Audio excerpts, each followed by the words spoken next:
deu 2-0 para o Vasco, classificação na bagagem e uma história muito legal de ser contada, né? Guga, Rafa, eu sei que vocês já contaram durante a transmissão, mas nada mais justo do que a gente repetir aqui com os melhores momentos, mas não só o jogo, né? Mas tudo que envolveu o Vasco da Gama na Libertadores, a primeira vitória na fase de grupos, os primeiros gols fora de casa. O Vasco só tinha feito um gol em casa e fez o dobro nessa única partida, né? Conta essa história, esse contexto que abraçou o Vasco nessa viagem a Santiago, tudo que aconteceu nas redes sociais dos jogadores sendo colocados de volta num avião para voltar para o Rio, outros que permaneceram e jogaram bem. Que história hoje é do Vasco, né? O narrador deve adorar quando sai um jogo desse com essas histórias, né, Guga? E eu gosto muito da história dos times brasileiros, Roger. A história do Vasco, ela tem a beleza própria de muita luta, né? De gente que constrói São Januário, desde os estivadores até os portugueses, e a história de ser um clube multirracial, enfim. É uma história de muita luta. Então, o que o Vasco faz hoje é muito em cima do DNA, de tudo que o Vasco fez em 119 anos de existência. A história do jogo eu deixo para você, Rafa, porque é tudo isso que o Roger disse, sem pôr nem tirar, sensacional mesmo. Falta técnica, não é um time brilhante, não é um time que encha os olhos de ver jogar, mas é o Vasco. Eu acho que esses caras entendem o tamanho, o peso da camisa do Vasco. A gente viu um deslize ontem, né? Boa noite primeiro pro Roger, pro Pet, aí na mesa acompanhando esse troca de passos, o Rembrandt também. A gente já viu o primeiro gol, né, com o Bruno Silva. Não dá para descolar o que é a história do jogo de toda essa história que você cita e do episódio recente. Jogadores incomodados, né? Uma parcela do grupo do Vasco incomodados com as críticas, a questão do rendimento, e é importante também tentar dissociar o que é a crítica pelo rendimento dentro do campo, o que é uma cobrança às vezes desmedida com relação a entrega, a ser competitivo, a ser profissional dentro daquilo que é pedido num clube de futebol. Não é porque o time é competitivo que ele vai ser capaz de atingir o resultado. Esse Vasco está enfraquecido, isso é indiscutível, de 2017 para 2018. E a partir daí, dos que a gente viu, os grandes times do Vasco não tem nada a ver. Não. A gente está falando de um Vasco numa outra realidade. Isso. Uma realidade imposta pelo lado de fora do campo. É o extracampo e de anos, agindo, né? Exatamente. É o extracampo influenciando diretamente no que esse time pode entregar. A partir daí, o trabalho é feito sempre no limite. E aí a gente pode falar, mas sofreu goleadas, mas o sistema defensivo não funcionou em vários momentos em 2018. Isso tudo é verdade. Mas sempre trabalhado de uma maneira profissional, com hombridade, buscando dentro dos jogos ser competitivo na medida do possível. A gente viu essa semana muito claramente. Vinha de um momento difícil, uma derrota para o Vitória, conseguiu um empate contra o Flamengo com um ótimo primeiro tempo e sustentando na segunda etapa, e conseguiu hoje uma classificação após o episódio da foto já. Eu tinha, pelo menos como expectativa, um jogo muito mais complicado, do ponto de vista até de... Ô, Rafa! Oi, Roger, pode falar. Você estava falando do episódio da foto. Como é que ficou definida a relação dos que viriam ao Rio de Janeiro, voltariam ao Rio de Janeiro, e os que continuariam na escalação, jogando como jogaram? Pode me lembrar aí, o Galhardo, Fabrício, dois laterais. O Eraso entrou no jogo. O Alexandre Campelo conversou com o Bruno Cortes, né, antes do jogo, antes da nossa transmissão, a gente até colocou aqui no nosso pré-jogo, e indicou que os 4 que postaram a foto voltaram pro Brasil, né? Foram desligados da relação de jogadores que estariam no campo ou no banco de reservas. Essa é a explicação oficial. Coincidentemente, tanto o Galhardo no lado direito, que bem ou mal ainda tem um Pikachu que pode fazer a função, como o Fabrício no lado esquerdo, eram jogadores que entrariam como titulares, que teriam espaço no time, o Fabrício pela ausência do Henrique suspenso, do outro lado o Galhardo, que tem jogado também como titular. O presidente Roger e amigos do Troca deu um adendo, fez um adendo importante. Eu cobrei pessoalmente o Evander, porque ele, como atleta da base, tem que ter um entendimento, apesar de pouca idade, maior. Ele tem um alcance maior para entender a importância do clube, as dificuldades e tudo que a gente vive desde a origem, sendo um jogador do Vasco, em relação aos outros. Mas ainda assim o Evander entrou na barca e voltou para o Brasil. Não viu o jogo de perto, não.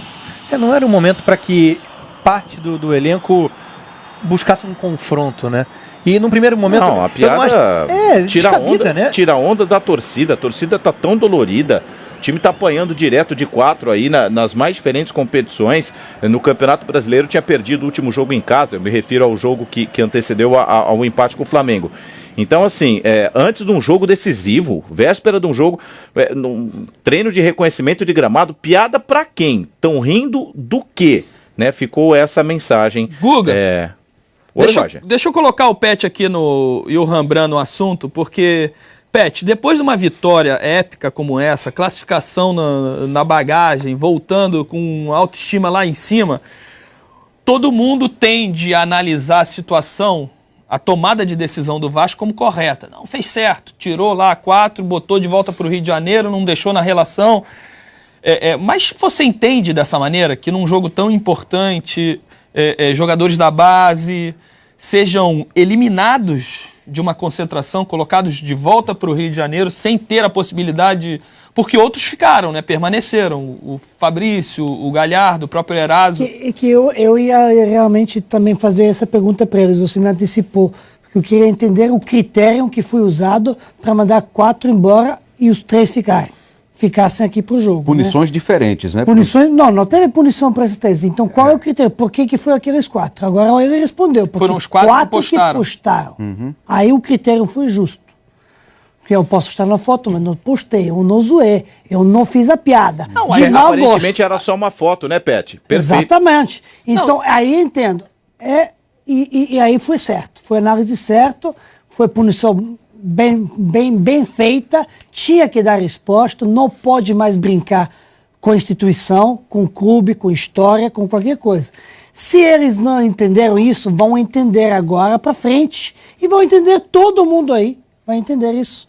Então estão de parabéns, tanto que fizeram essa medida ou essa decisão que tomaram, que foi, para mim, acho correta, e está parabéns para o time, porque no abalou, conseguiu jogar pro resultado, não foi um jogo fácil, apesar que não foi grande jogo, tecnicamente, isso lá mais uma vez se mostrou um time fraco em todos os sentidos.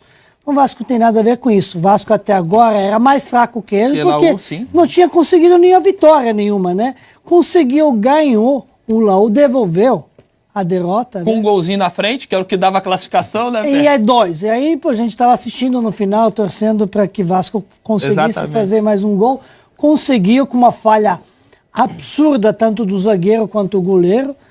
Mas o Iago Pikachu agradeceu, o baixinho foi lá e fez bem. O que eu falei assim de punição, porque você pune uma parte que volta para o Brasil. Não assiste nem ao jogo lá de pertinho. E a outra parte, a punição da outra parte, imagino que tenha sido o puxão de orelha. Não tem outra parte, tiraram foto. Exatamente. Tu pode fazer qualquer coisa. Exato. Às vezes você nem estava ali, tirou uma foto e nem sabe o que os outros vão postar. A gente tira a foto aqui, nós 3 antes. Tu tirou foto nossa antes de começar. Isso. E agora, passa para mim. E eu faço com essa foto uma gracinha. E você tem que ser punido, e o Roger tem que ser punido. Não, gente, não. Imagino que até tenha partido dos jogadores também essa ideia de, olha, não sei se eles quiseram fazer isso. Não, deixa os meninos aqui, a gente conversa, a gente vai contornar a situação. Jogador sempre quer isso, né? A gente que é jogador nunca pensa. Quando era jogador, não, deixa lá, vamos segurar. Não pensava a gente provavelmente rolou isso entre eles. Mas chega um momento que diz não. Alguém tem que ter uma voz de comando, como teve o presidente aí nesse caso. Mas minha pergunta é em relação às entrevistas tanto do Pikachu quanto do Wagner depois da partida. Os dois falaram em vitória para os que voltaram, que eles erraram, mas que vão pedir desculpa publicamente, mas que estão juntos, que estão arrependidos. Se acha que esses jogadores, quando a delegação voltar ao Rio de Janeiro, eles vão ter a vida natural dentro do Vasco ou pode ter alguma retaliação de torcedor, da própria diretoria, de não ser só essa punição de não estar nesse jogo? Imagino que por parte da diretoria ficou resolvido ali, com essa punição, com essa volta para o Brasil. Também o problema é a questão da torcida. Mexeu na torcida, é um problema muito sério. Apesar de tudo, do pedido de desculpas que deve rolar oficialmente, eles devem ser apresentados lá numa entrevista, já pediram, né? Alguns sim. E aí vai entender que também são novos, garotada, tiveram uma piada como eu gosto. Realmente Tomara não. que o torcedor Tomaram entenda dessa puxar- forma. Não vai entender. Principalmente por resultado ser positivo. É muito E assim, importante. Roger e Pet, amigos, se tá difícil com eles, eu acho que fica pior sem eles. Guga, Então, assim, posso pedir pra você esperar um minutinho aí com o Claro, Rafa pra claro. gente chamar o Zé Ricardo, que ele tá em entrevista coletiva, já começou a entrevista do Zé nessa grande vitória e grande classificação do Vasco pra Sul-Americana.